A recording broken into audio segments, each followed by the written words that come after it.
This is the Fantasy Firebox on a Saturday morning. I'm your host, Tony Jigsaw Cutillo. A little technical difficulties in the beginning, man.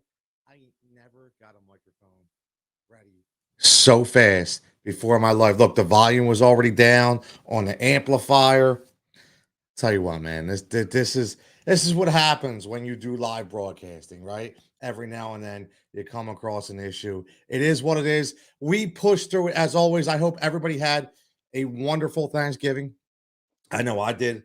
I'm still feeling the stuffing of the food, the homemade meals. Blessed for being able to do this throughout the year. Blessed to be able to talk to every single one of you. Blessed every weekend to be able to take specific hard-earned money and put it into trying to make more in the fantasy and DFS game. So let's get right into it. Again, you're following on all social formats the words at Win Daily Sports. Okay, whether it be your subscription on YouTube, whether it be windailysports.com for your membership, whether it be in the free Discord, whether it be on Twitter, whether it be on Facebook, whether it be anywhere in the land, even on TikTok, who knows? You can follow me also as well at Cutillo23. So after those three crazy games on Thanksgiving, hopefully you guys did well. I'm not sure how you did. I was kind of staying away from a lot of them, to be honest with you.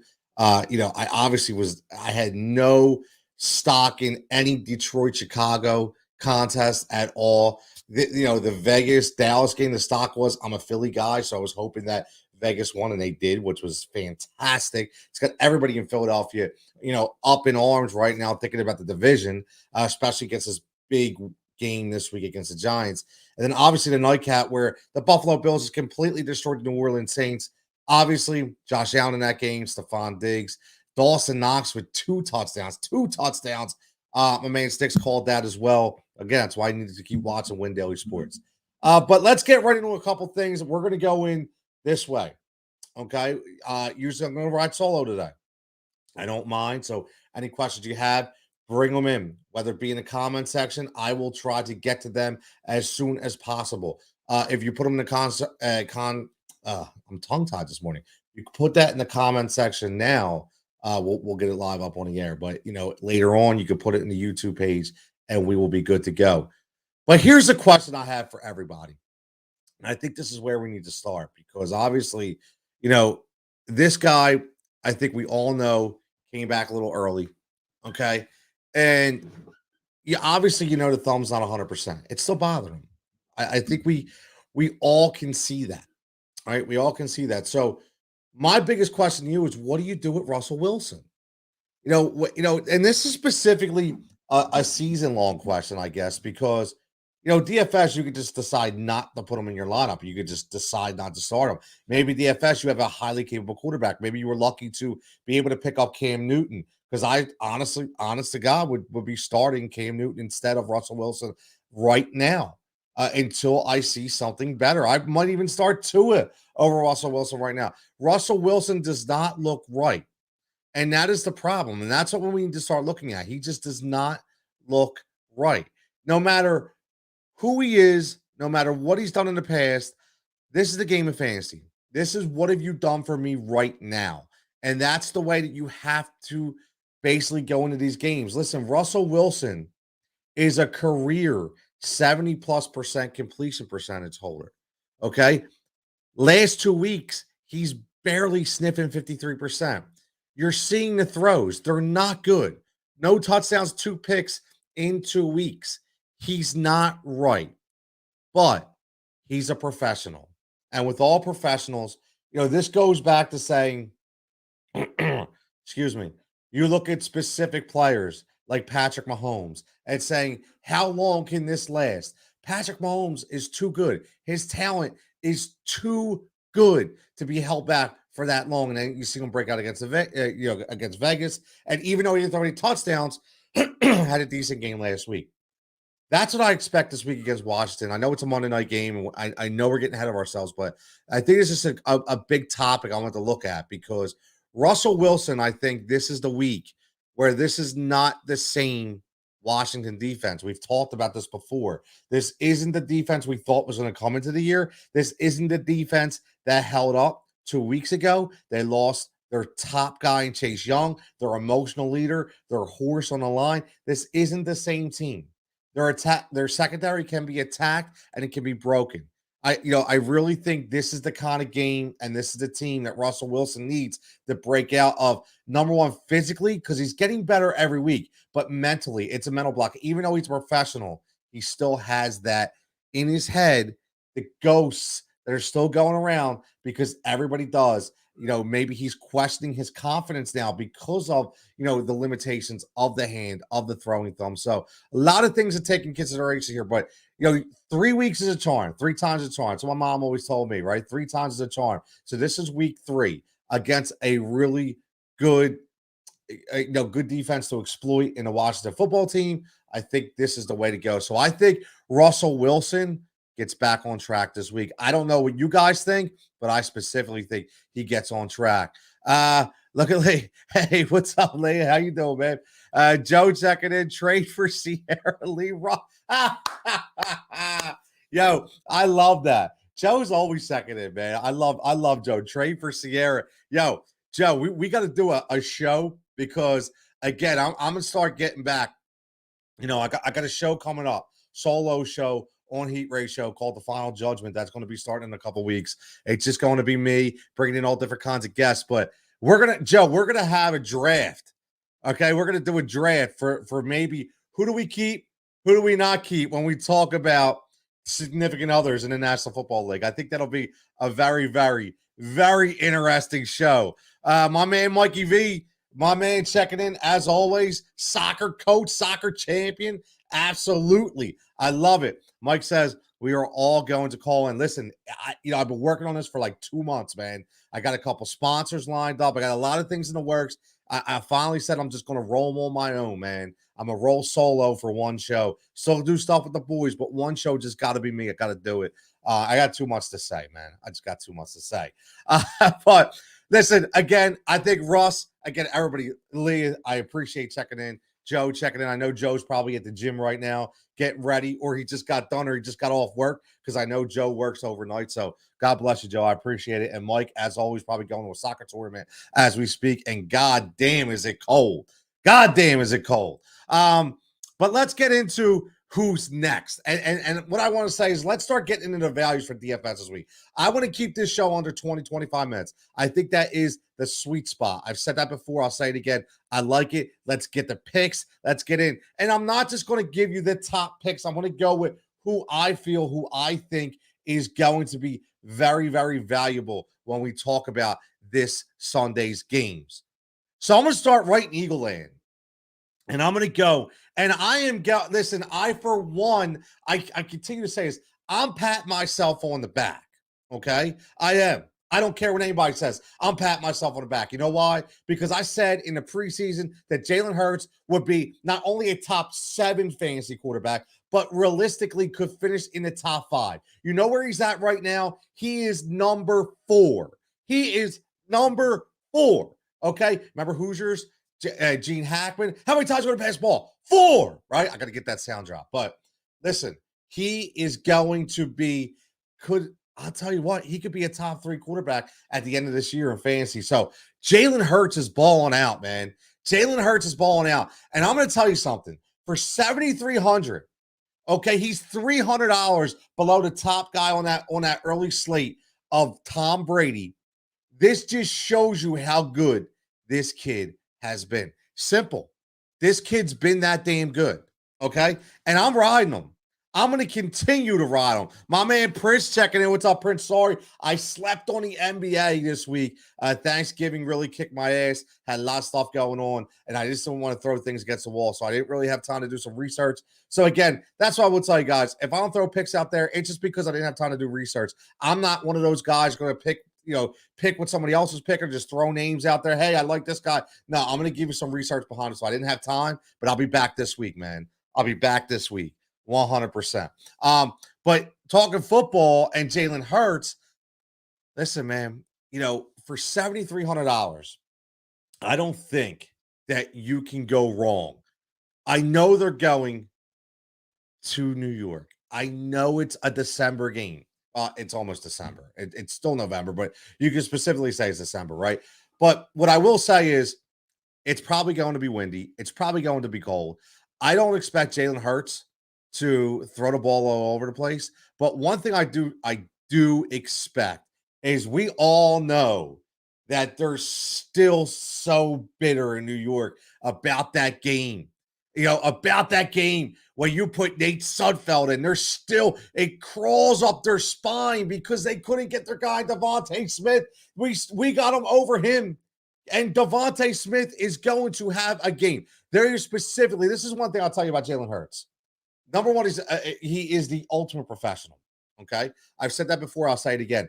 I love this kid's moxie. I love that he pays respect to everybody. I love that he's a leader on and off the field. I love that he studies game film at nauseum. He's the first one in the locker room. This kid, I'm telling you right now, this is the kind of kid you build around. I don't care what anybody says. I know it's a show. This is a topic for the final judgment when we talk about franchise quarterbacks, but I'm just telling you, Jalen Hurts will make it a point because he knows what's going on to show that Devontae Smith is the guy and rub it all up in New York's nose. I'm going to tell you that.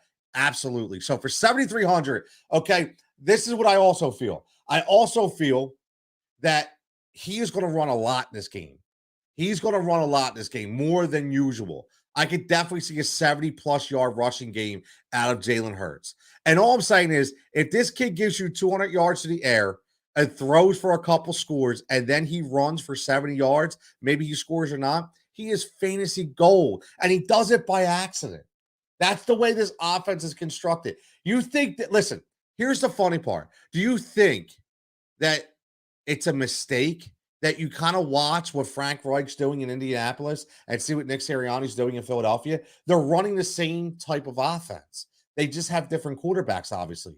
Okay. But those quarterbacks and those teams will consistently score points. Just like Jonathan Taylor will always score points in an Indianapolis offense. Okay. And because of that is exactly why Jalen Hurts will continue to score points for the Philadelphia Eagles. So get him in your lineup. I'm telling you right now, at 7,300, listen, all you need to do is you need to go look at what he's been able to do. Okay? That's all you need to do. We go through this all the time. I understand. Listen, I'm not expecting a 30, 40-point game from Jalen Hurts, but I'm telling you right now, at that price, he's going to get you 20 plus. And that's all you need him to do, is get you 20 plus. That's all you need him to do. And I think a lot of it's going to be fueled by the ground game, with his legs. I do. I don't think this is a multi-touchdown game, but I do think he'll score at least one touchdown on the ground, one through the air. So that gives you your double digits. So I like Jalen Hurts this game at 7,300. I think he's a really good play. Obviously, you have multiple lineups, and we'll always put multiple players in certain positions. But one thing I will say is I really like Jalen Hurts because of that specific concept. So let's go to another quarterback who I talked about last week, and I'm talking about again. We're going to talk about Cam Newton. I don't care what anybody says. Cam Newton is the man. Cam Newton showed why he is Superman. S on his chest. I love every single minute. I love it. I absolutely love it. Cam Newton, again, will show you at 5,600 why, against Miami, why he's able to flip a switch. This guy was at home watching game film. Wasn't even getting off the sofa, got the call, came in, scored 2 touchdowns like it was nothing. Okay, and he played so well and showed that he was in such good shape that Matt Rule said, no, go lead this team. We don't need PJ Walker. Go lead this team. And that's what he did last week. You know what he did last week? 21 of 27, 78% completion percentage. 78%. When have you seen Cam Newton throw 78% completion percentage? You want to know why? Because Matt Rule and Joe Brady know how to coach. And I'm going to tell you this. We talked about it last week. I'm going to talk about it again. DJ Moore and Robbie Anderson and Christian McCaffrey are the perfect complements to Cam Newton's game. The reason why he got exploited in New England is because he didn't have the weapons to help him out. These are the kind of receivers he needs. He is not going to throw 40, 50 yards deep. He's going to expect the receiver to get off bump and run coverage, get off that slant, get off that go route, and take it to the house. And that's what Robbie Anderson can get up and get the ball. And DJ Moore's a guy that can take it to the house. And C-Mac has to keep those linebackers honest. That's the simple formula for Cam Newton.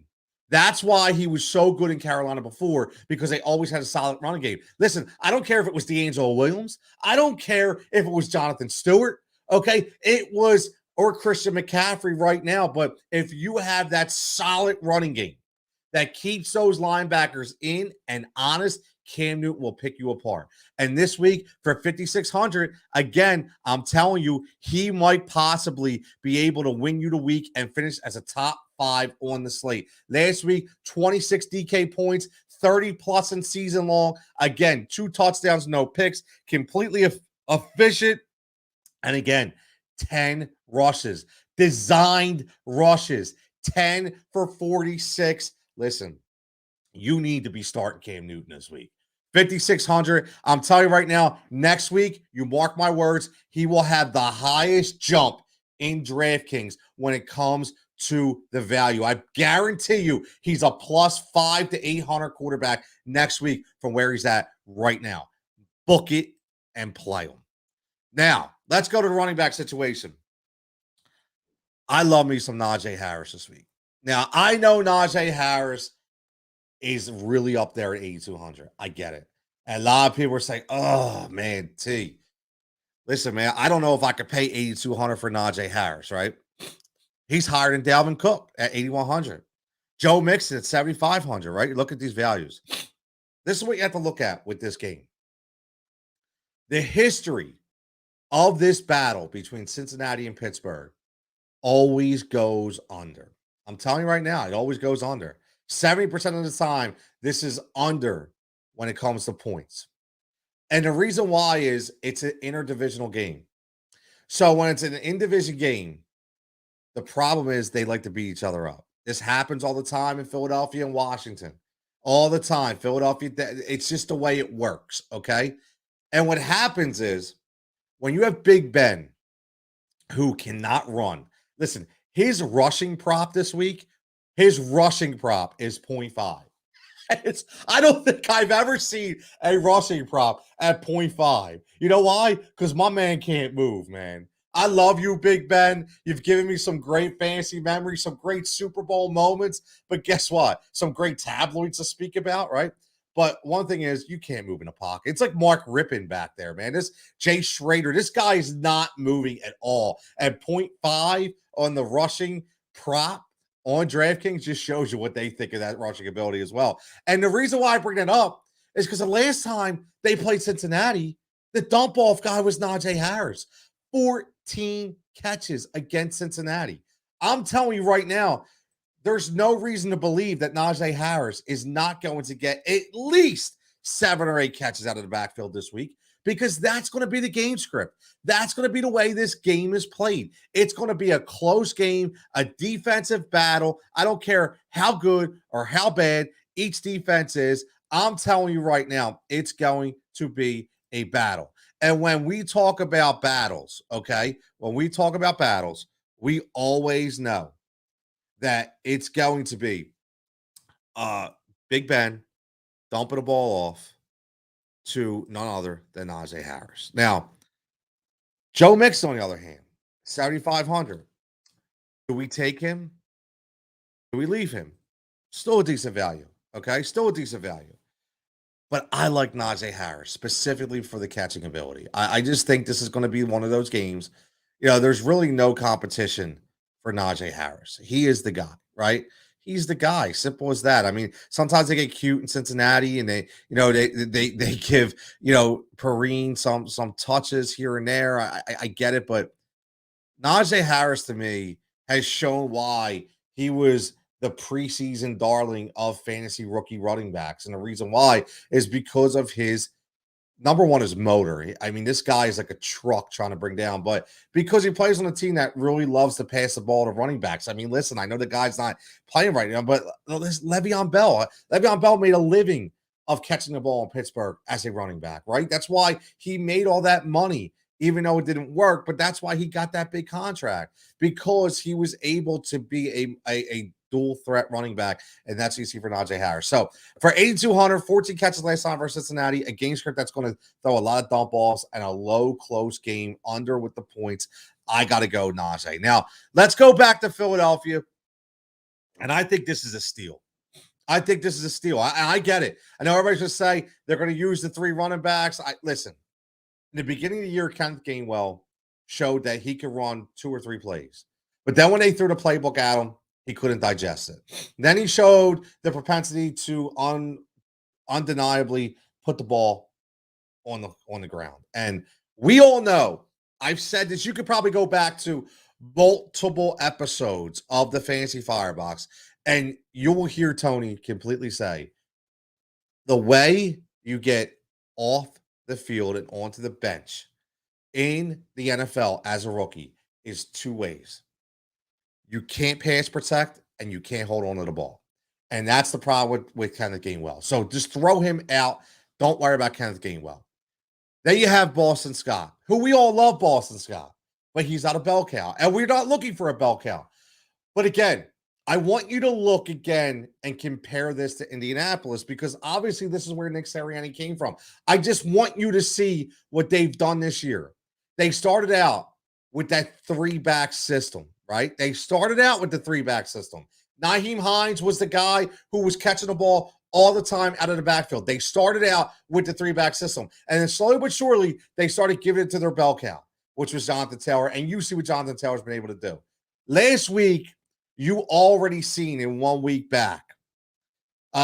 McCurley, my man, give me a question, whatever you got. We're here to answer. I'm here all 20, 25, 30 minutes to answer questions and to go over picks 100%. So bring it in while I talk about Miles. So Miles, 5.9 yards per carry last week. 16 carries for 94 yards. 16 carries. That is what I want you to look at.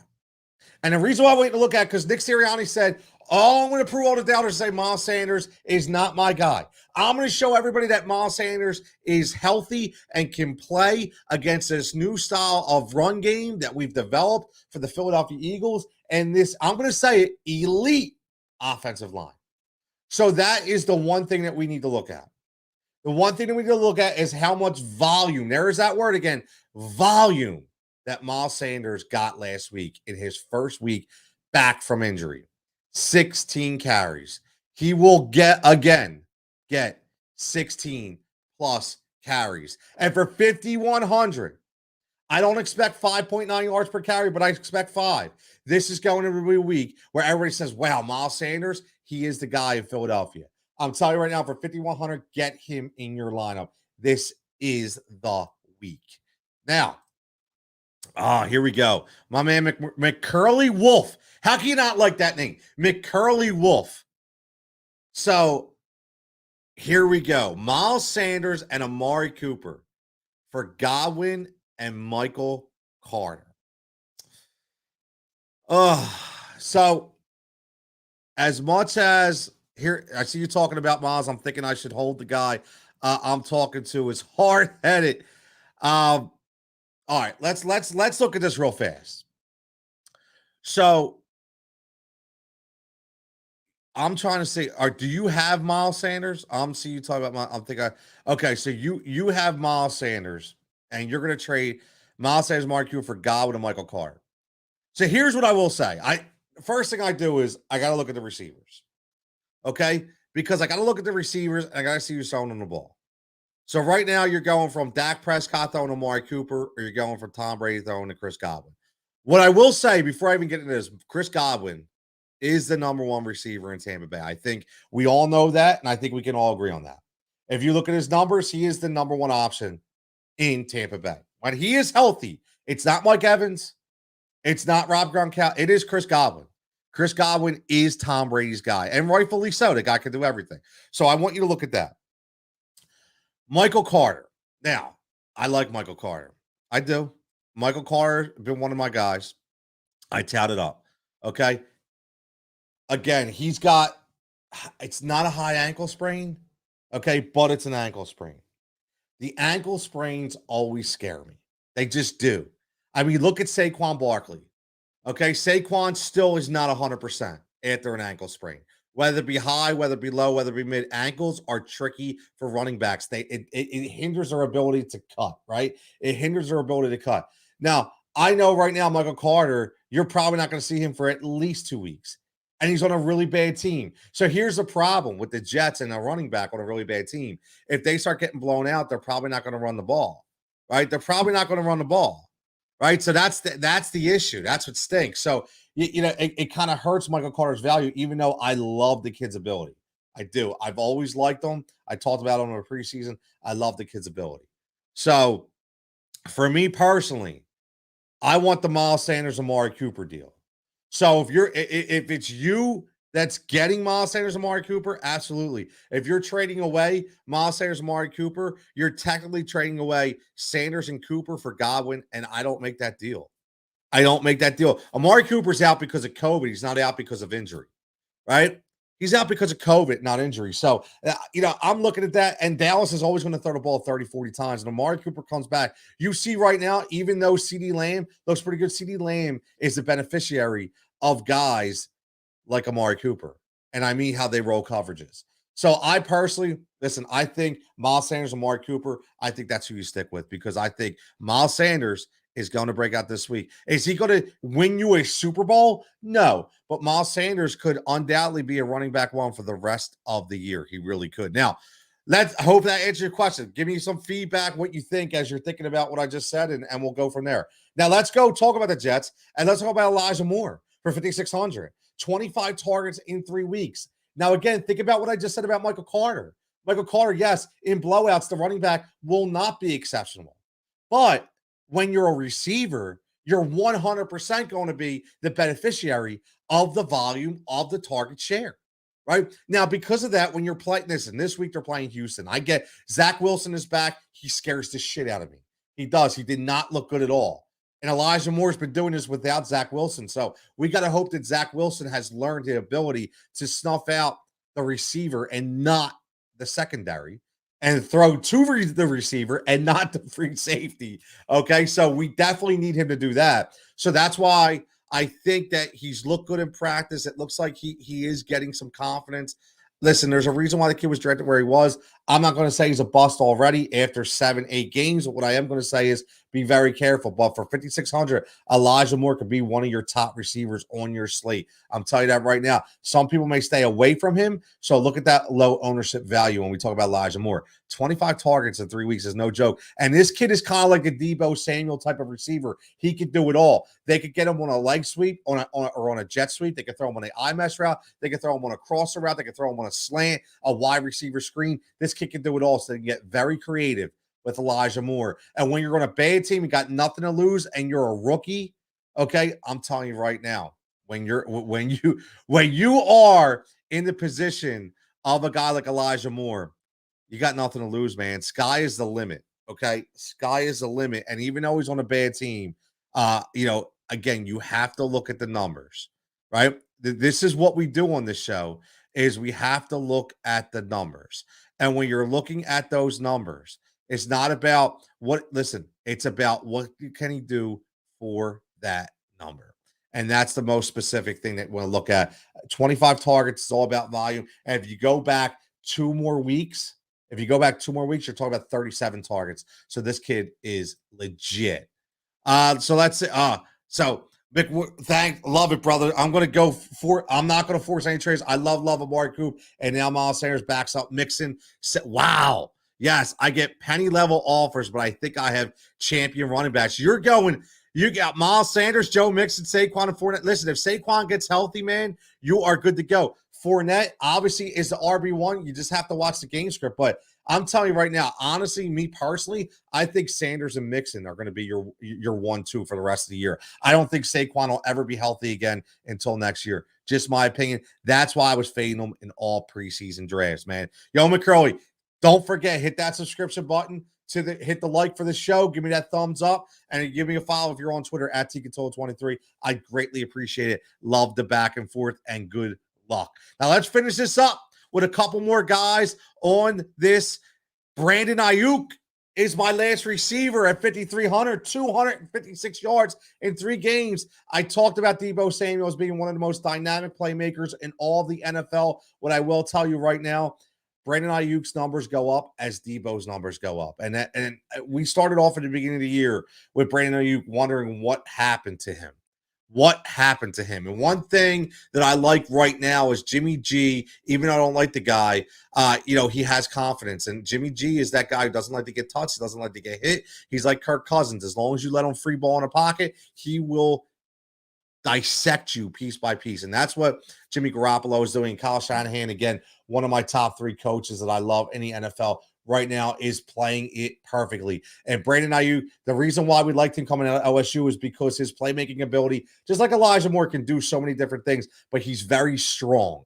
Okay, he's very strong. And this is allowing them. Deebo Samuel had 7 rushes last week. And the reason why is because Brandon Ayuk now can get the coverage off of the other backs. And that's what I love about it. They weren't able to do that in the beginning. And the more carries that Deebo Samuel gets, Elijah Moore this week is questionable, or Elijah Mitchell, I'm sorry. But the more attempts that Deebo gets behind center is going to be the more looks that Brandon Ayuk gets down the field. So be careful of that right there. Look at that stat. But 256 yards in 3 games is no joke. He is going to be the ultimate weapon out in coverage, while Deebo will be the ultimate weapon out behind center. So you watch that. The Niners have a really good dynamic going on right now. So for 5,300, I'm telling you, and that game, for my money, that game, you see what happened with Minnesota, Green Bay, Minnesota, San Francisco is going to be the same. Listen, I'm telling you right now, it's going to be good weather in San Francisco, going to be a sunny day in California. There's going to be a lot of points scored. As long as they can protect Kirk Cousins from Joey Bosa, I'll tell you right now, this could undoubtedly be one of the games of the week, especially for fantasy football purposes. Now, before we end this up, let's go to the core. Okay, I'm going to start doing this every week. Okay, we're going to go to a core of, kind of like a triple threat. Who I'm looking at, if I had 2 lineups, my quarterback, running back, receiver. That's what I'm going to look at. Now, right now, I love Tom Brady this week. Okay, I understand that he hasn't been setting the world on fire, okay, when it comes to DK. Okay, the last 2 weeks, 15, 23. Okay, but for 7,600, one way that you beat the Indianapolis Colts is through the air. Okay, this isn't the same defense from last year. And Tom Brady has no problem throwing the ball 40 times.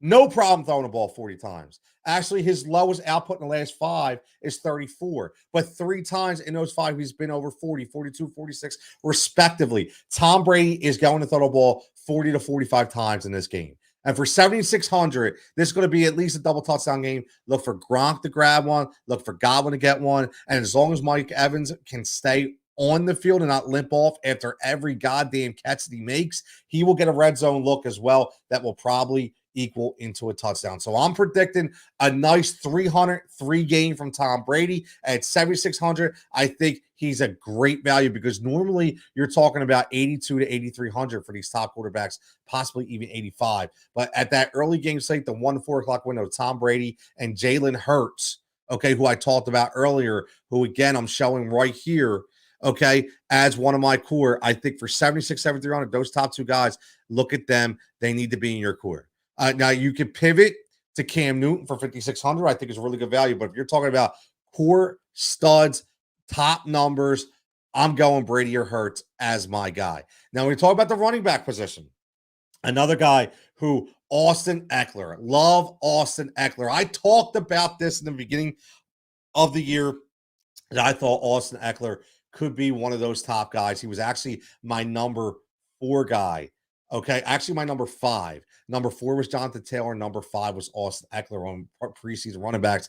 And I can't wait to tweet that out, and talk to all the people that told me I was crazy on those 2 guys. I don't give a shit about injuries. I don't care. These kids are legit. And the thing about Austin Eckler that I really bought into was his ability to be able to host a fantasy show on Yahoo every week with Liz Loza, where he specifically breaks down his play and everybody else's from a fantasy football standpoint. I think it is, I was going to say stupendous, but I think it is amazing how far we've come in the fantasy world where we're accepting it internally in the NFL. And I think that was big for Austin Eckler. And the change from Anthony Lynn to Mr. Staley was a huge change too. Finally deploying the guy out of the backfield. He's only going to get 11 to 13 carries every week. But what we're seeing him, he's getting those targets, those 5, 6, 7 targets out of backfield, which made Austin Eckler the money he got, which made him the fantasy relevant running back that he is.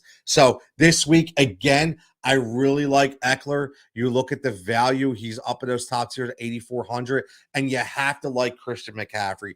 This guy's been a target monster. Listen, as long as you're going to have Cam Newton under center, there's going to be checkdowns all day. He's constantly going to be looking for Christian McCaffrey. I talked about keeping those linebackers at bay. That works opposite as well for CMAC, where they're trying to spy out Cam Newton, and he can give you that little pitch option. Listen, Christian McCaffrey is the ultimate weapon. If he's healthy, which he is right now against Miami, they give up some of the top games against fantasy running backs in 2021. I'm telling you right now, Brian Flores is in shambles trying to figure out what's going on with that team. Christian McCaffrey, 9,000. He is one of my core guys.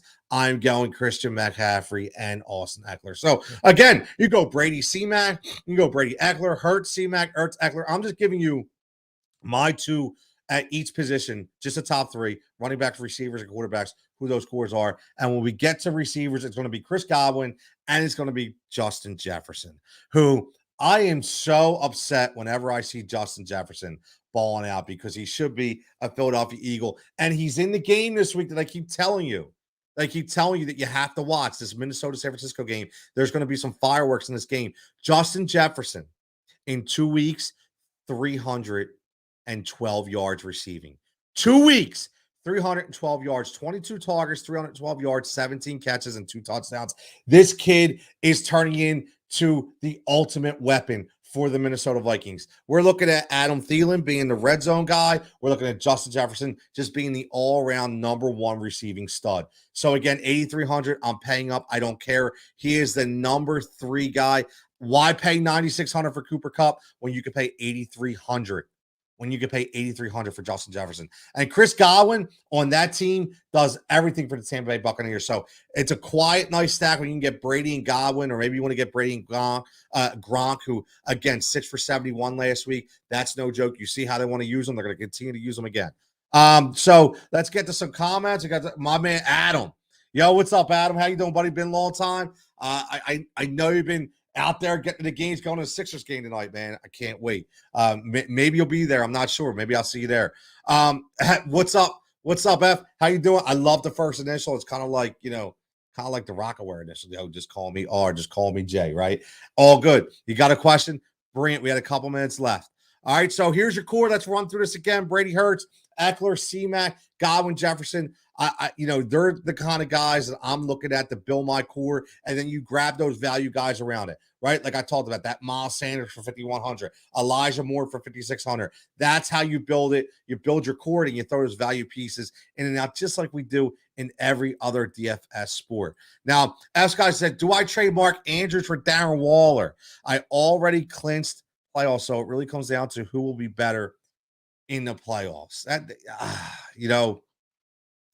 Here's what I'm going to say.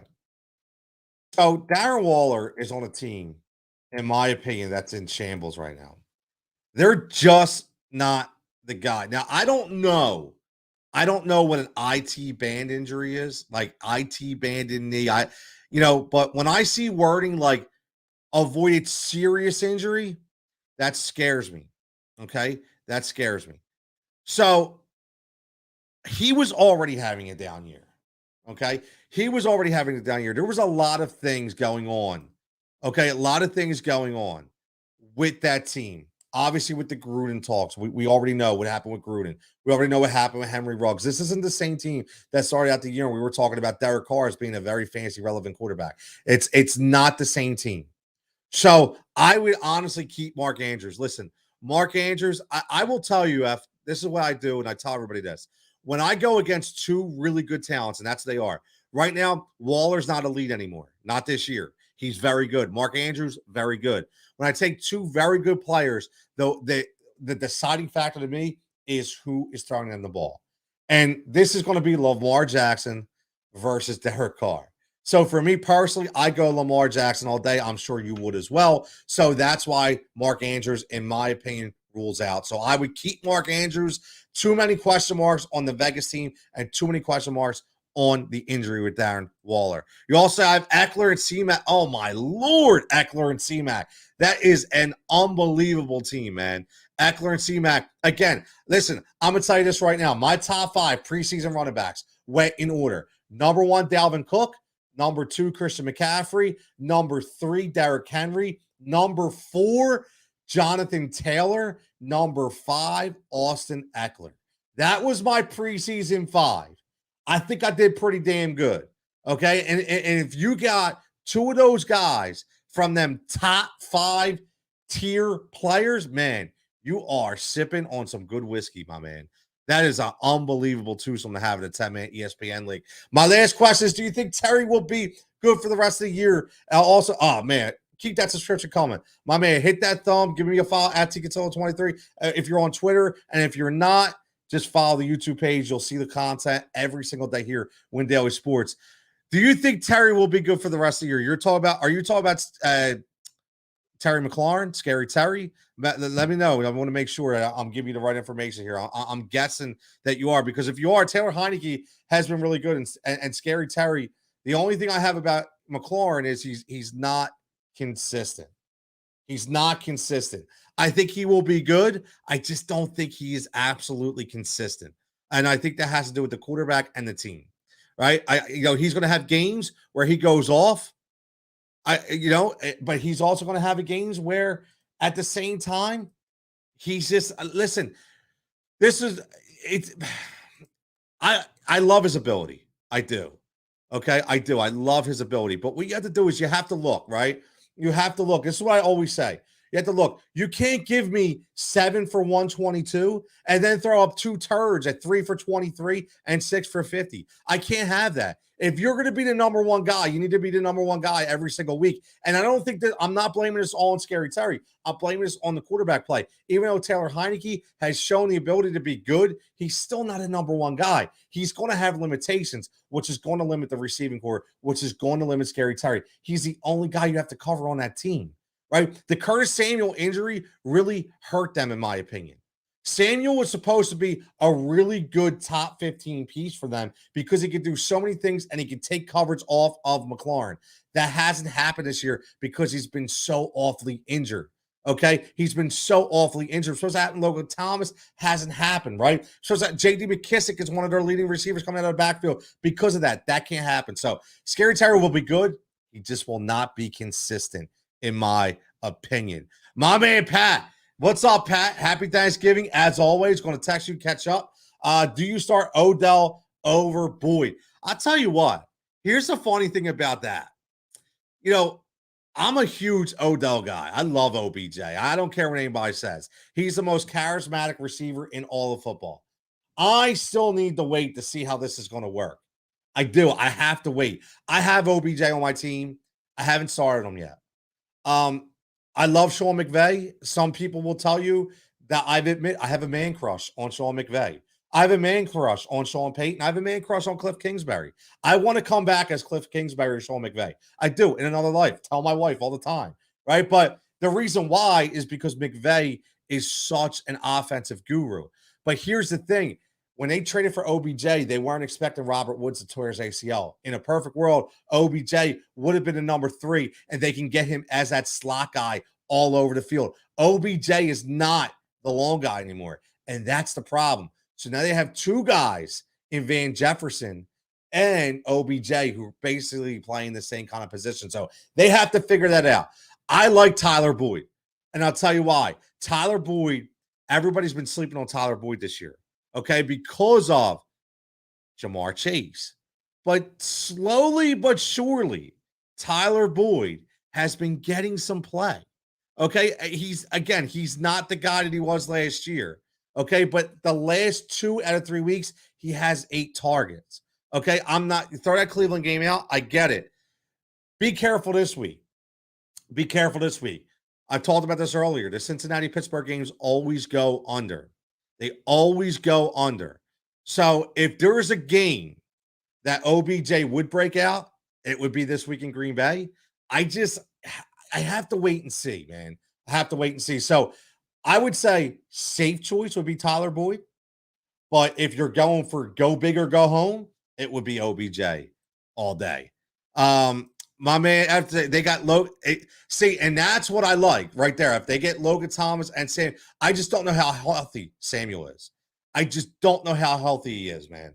And that's the thing. In a perfect world, if you have Scary Terry with that triple threat of Thomas and Samuel, and you have McKissick in the backfield, and you have Antonio Gibson running really well, I think that's a great formula of success for Scary Terry to be consistent. I just have to see these guys healthy, man. Just have to see these guys healthy. Saying Brandon Cooks, exactly. Brandon Cooks, listen, he was one of the most coveted and consistent receivers in the first 6 weeks of the year. And then he kind of fell off because of the Davis Mills effect. I don't know. Can Tyrod Taylor resurrect Brandon Cooks? It's so hard because when you're on a bad team, you just never know how these games are going to go. Now, with playing the Jets, when you play bad team versus bad team, I actually wouldn't be that scared about Brandon Cooks this week. When you play bad team versus bad team, it's different. Bad team versus good team is where I get scared. You guys are followed by RG3 on Twitter. My man, let's go. My man, absolutely. If you're not following me as well, at Cutillo23, hit that follow as well. I do other shows, again, Alternative Edge on the Sharp app. Do some shows on Heat Ratio Sports as well, and do some fancy work on at Fox Sports The Gambler. So again, at Cutillo23, you can check me out. We could have a conversation as well, man. I appreciate it. Why is David Montgomery playing bad? Listen, I still think he's hurt. Listen, here's the thing about running backs. The thing about running backs is you always have to be weary when they go down with significant injuries, right? You always have, and honestly, every injury to a running back is significant, right? Again, whether it be concussion, you have to worry about it. Whether it be an ankle injury, you have to worry about it, right?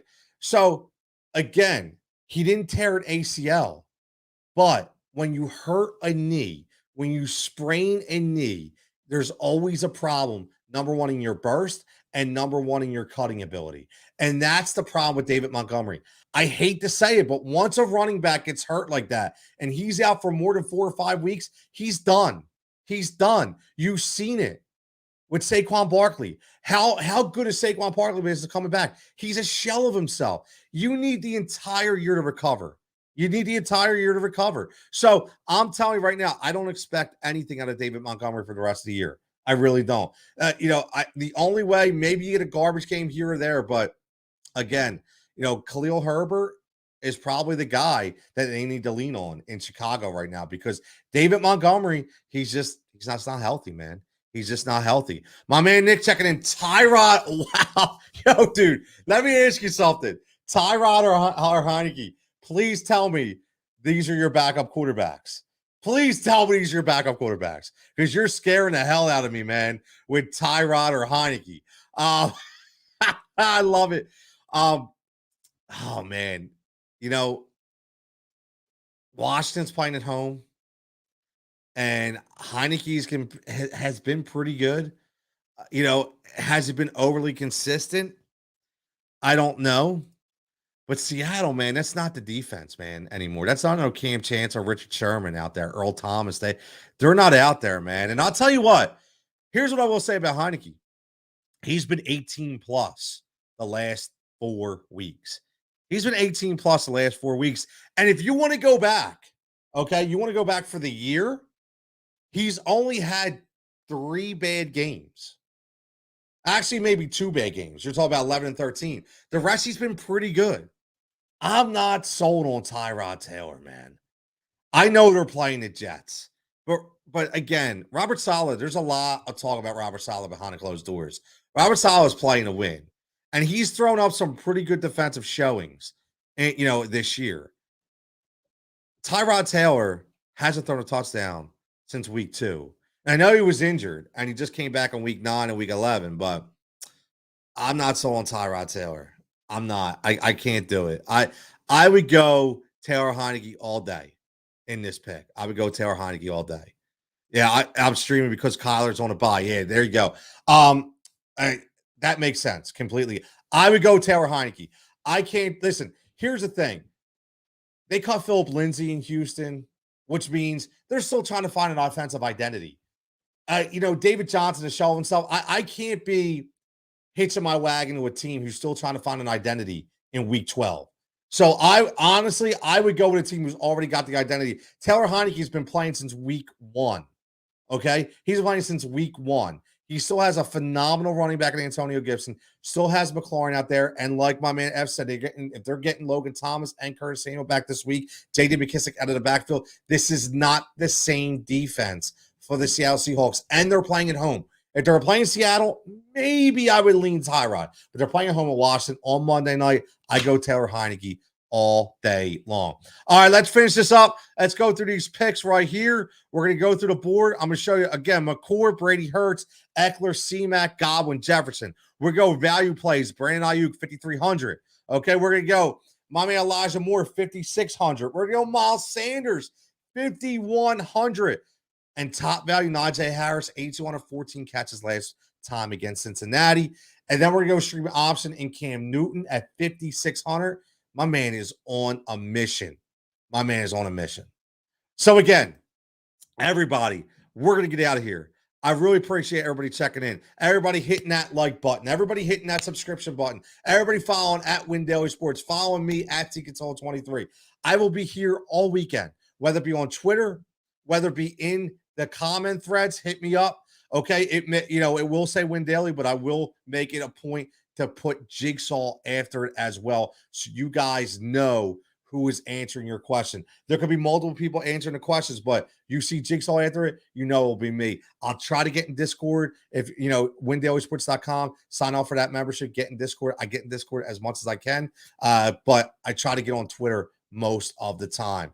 My man Prince, love the breakdown. Prince, I do what I can, and as always, man, I am blessed and appreciate followers like yourself who are consistently on my timeline, in my DMs. Follow me on here. I put a lot of work into this. Got a huge copybook. I probably talk more than most, but I try to give you everything I'm thinking, not just like, hey. I try to give you everything that's on Jigsaw's mind. So as always, I appreciate it. Like I always say, man, number 1, go Birds, because I am a Philly guy. Number 2, everybody stay safe, stay healthy, and we'll catch you next week right here.